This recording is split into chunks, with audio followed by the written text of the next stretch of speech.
कबूतरखाना बंदीच्या समर्थनार्थ मराठी एकीकरण समितीने आज आंदोलन केलं। दादरमध्ये मराठी एकीकरण समितीच्या आंदोलकांची धरपकड झाली।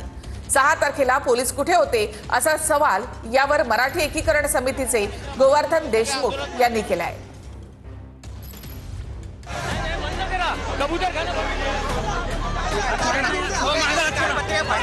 त्या दिवशी पोलिसांनी त्यांना अडवले नाही।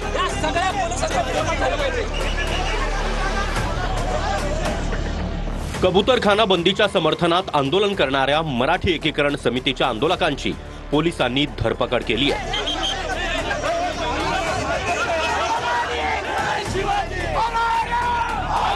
आंदोलनाआधीच पोलिसांनी मराठी एकीकरण समितीच्या कार्यकर्त्यांना नोटिसा पाठवल्या होत्या। या पोलिसांच्या नोटीस नंतरही कबूतरखान्याजवळ आंदोलक जमण्यास सुरुवात झाली। त्यानंतर तात्काळ पोलिसांनी आंदोलकांना ताब्यात घेण्यास सुरुवात केली। कबूतरखान्याचा प्रश्न धार्मिक नाही तर समाजहिताचा आहे। शस्त्राची भाषा नको असा इशारा कबूतरखाना परिसरातून आंदोलकांनी दिला।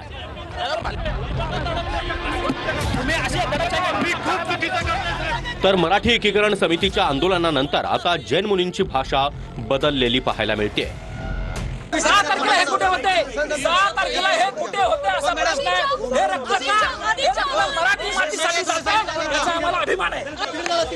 सूर्य चमकणारे या दिवशी गप्प बसले होते।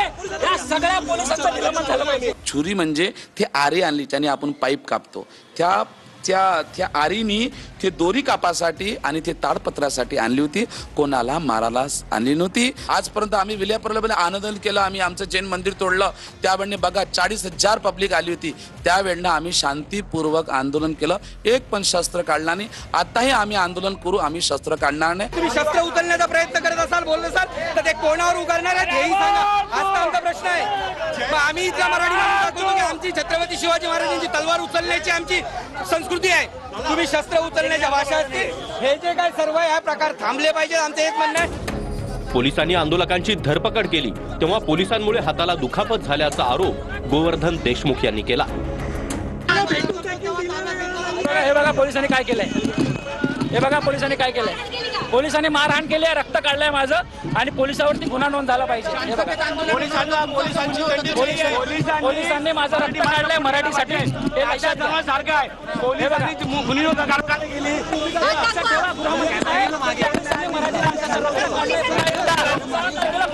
पोलिसांना मारहाण झाली, धक्काबुक्की झाली म्हणून मराठी एकीकरण समिती आज आंदोलन करते।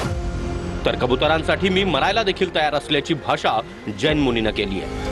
अरे ज्या कबुतरासाठी त्यांनी आपले प्राण दिले पूर्वाभावमध्ये आणि ते शांतीनाथ बनले, और माझं जर सौभाग्य असेल त्या कबुतरासाठी मराला और मला जर मोक्ष प्राप्त करता असेल तर त्या कबुतरासाठी मी मराला तयार पण आहे। माझा पुरा जैन समाज, जो ज्यूदिया समाज माझ्या संग आहे, तर आमच्याच लोकांनी त्यांना नेता बनवलं ना। पण माझे विचार, माझा जैन समाज माझ्या संग आहे आणि 1 लाख से जास्त लोक माझ्या संग अनशनला उतरणार आहे। दरम्यान या संपूर्ण प्रकरणावर आता मंत्री मंगलप्रभात लोढा यांनी बोलणं टाळलंय। सर, कबूतरखान्याचा वाद अजूनही मिटलेला नाही। मी काय त्यावर बोलणार नाही। मुंबई हायकोर्टानं कबूतरखाना बंद करण्याचे आणि त्यांना खाद्य देणं बंद करण्याचे निर्देश दिले आहेत। सुप्रीम कोर्टानंही हाच निर्णय कायम ठेवला। या गोष्टीकडे थोडं समजुतीने गेलं पाहिजे। म्हणजे आरोग्याचाही विषय आहे आणि त्याचबरोबर सगळ्या भावनेचा विषय आहे। या सगळ्याला समन्वयानं आपण गेलं पाहिजे। शेवटी सार्वजनिक आरोग्य आणि त्याचबरोबर सर्व लोकांच्या भावना याचा मेळ घालून सरकार निश्चितपणे याच्यामध्ये योग्य ते समन्वय